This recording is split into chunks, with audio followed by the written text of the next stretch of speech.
Olá, queridos irmãos. Hoje nós vamos fazer um estudo sobre dons, talentos e dons espirituais, temas que muitas vezes geram dúvidas. Ouvimos falar, gostamos desse assunto, mas não entendemos muito bem qual é a vontade de Deus para nós. Quais são os nossos dons, nossos talentos, e como podemos usá-los em favor do reino de Deus? Para isso, assista esse vídeo até o final.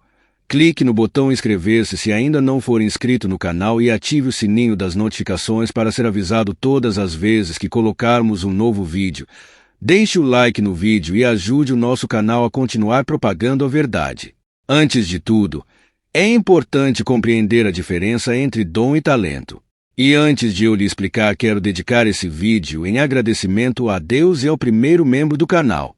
Obrigado, Vera Loubach. Que Deus te abençoe. Você também pode assinar o clube de membros do canal e ser um propagador do Evangelho.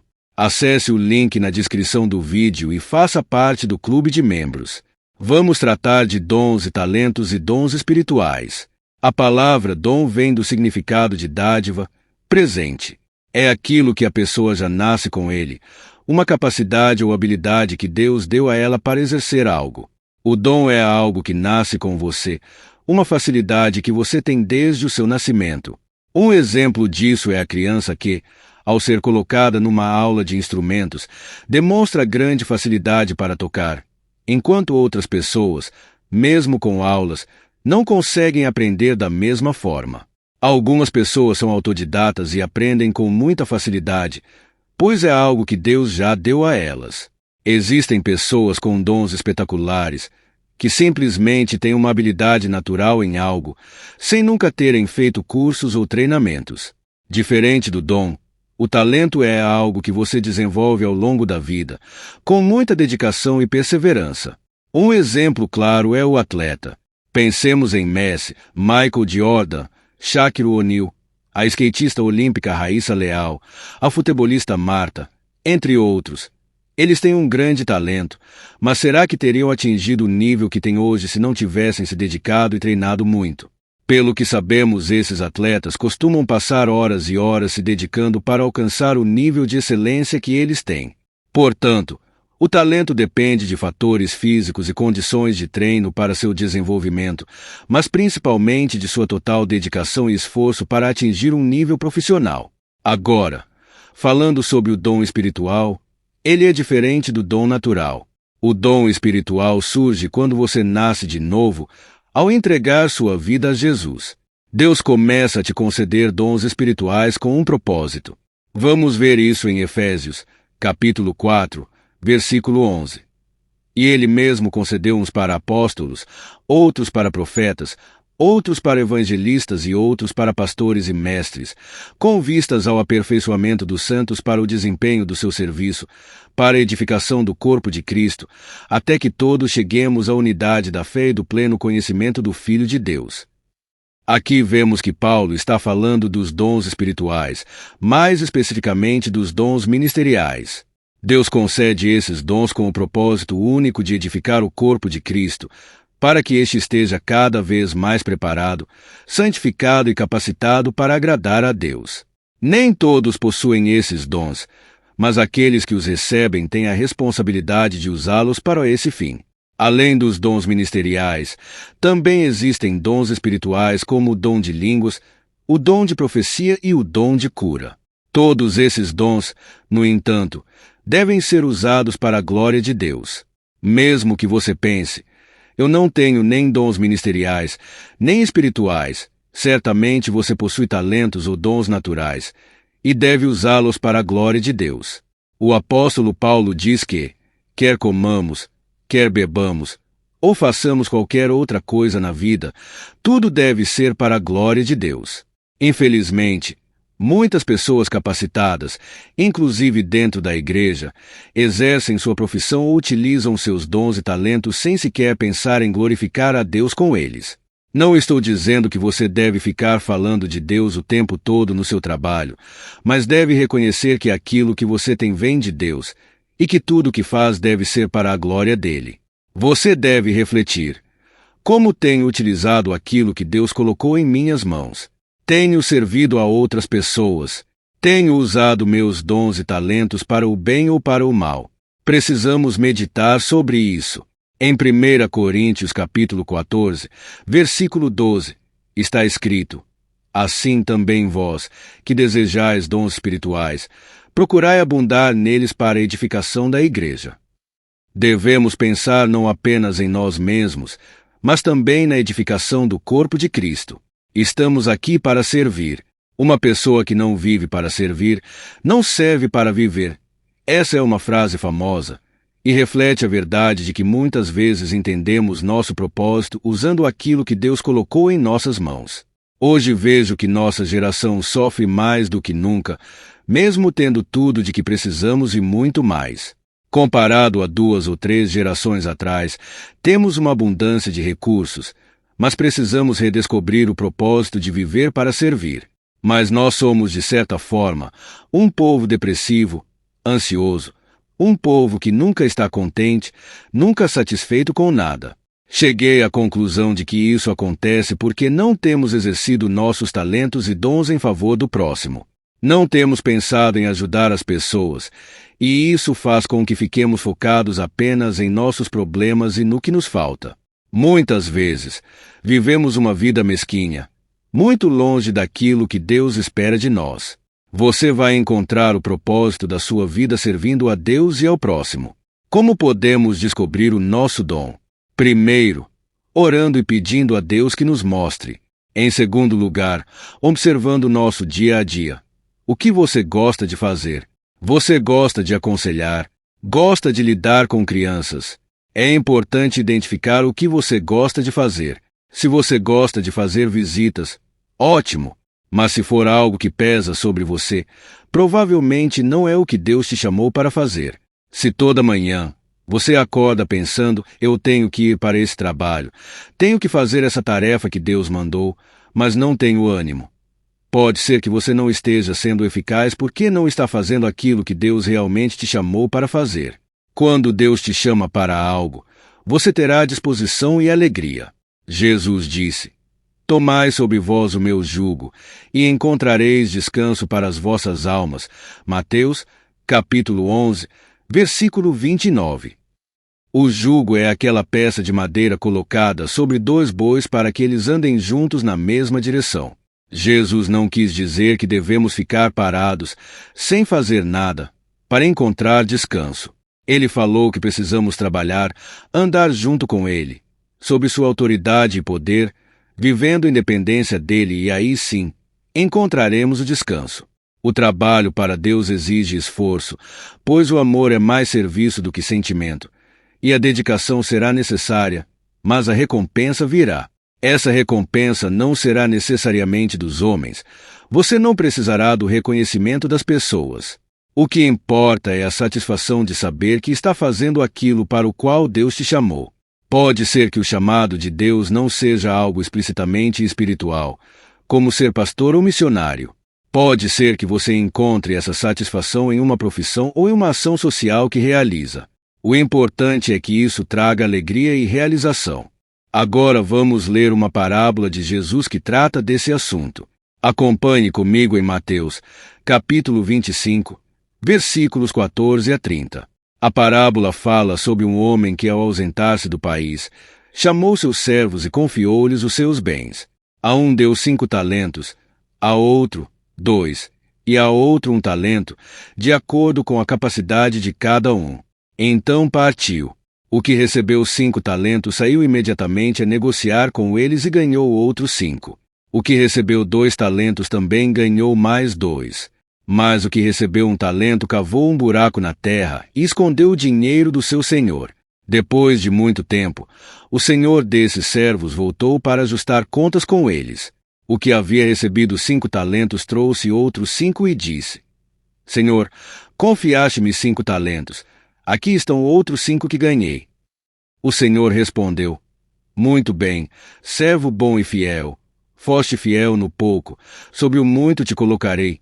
Entra no gozo do teu Senhor.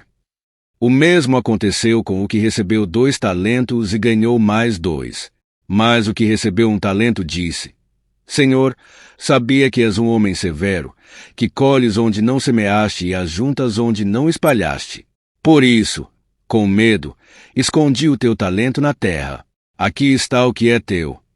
O Senhor, porém, respondeu: Servo mau e negligente, sabias que colho onde não semeei e ajunto onde não espalhei.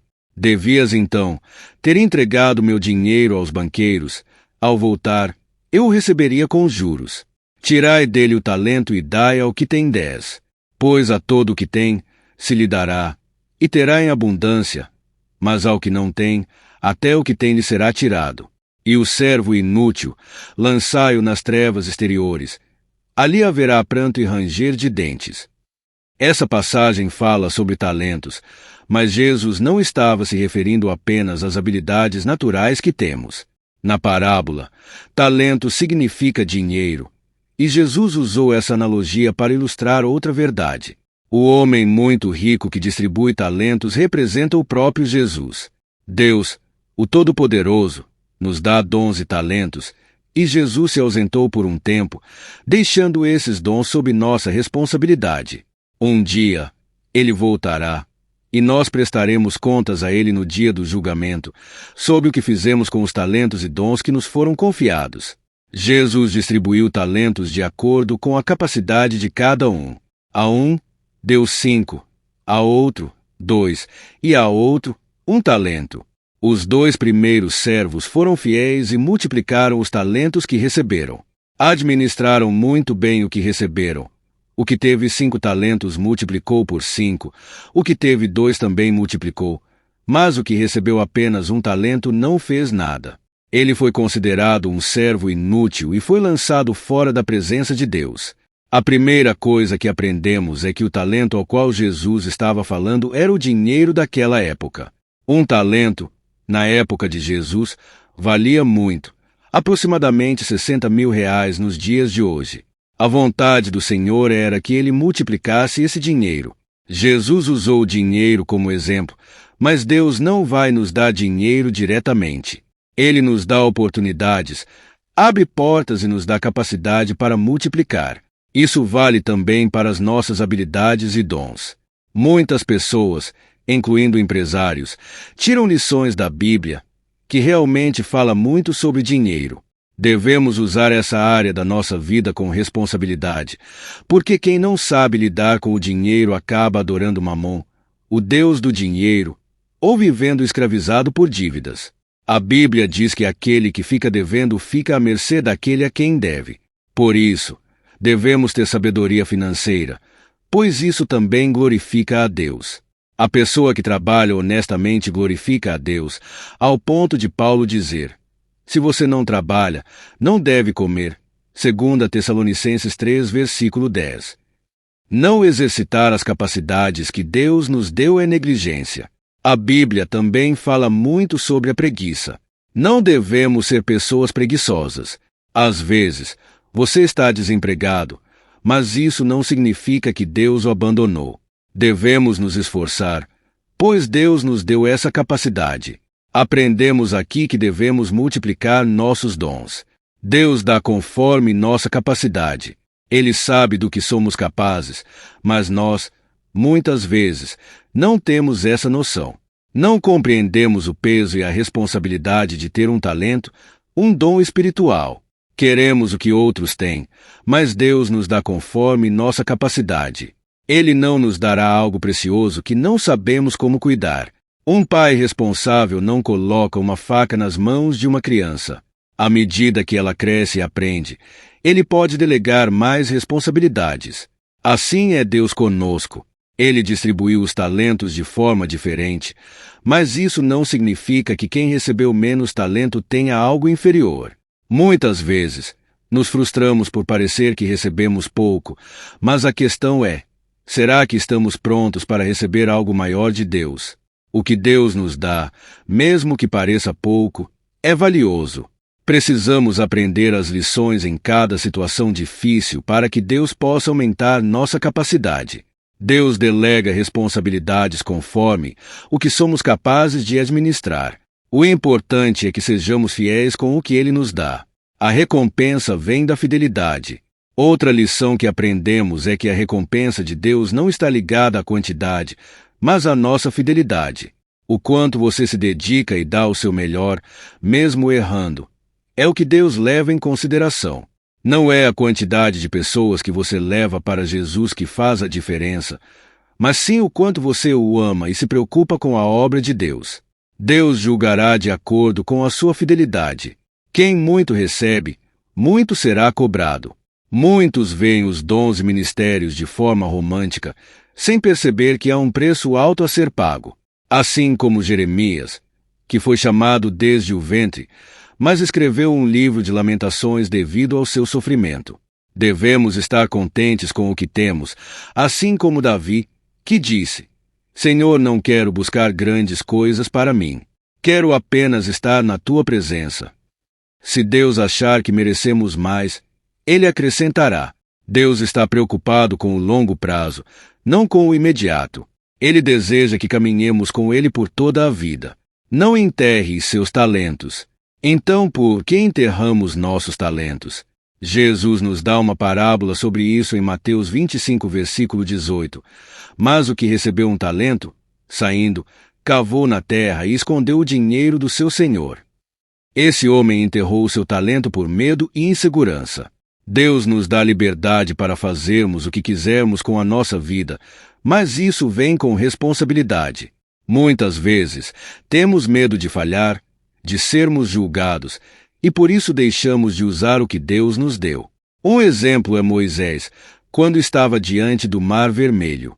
Deus já havia dito a ele para libertar o povo, mas, diante do mar, o povo se desesperou, e Moisés clamou a Deus. Deus respondeu: Por que clamas a mim? Diga ao povo que marche.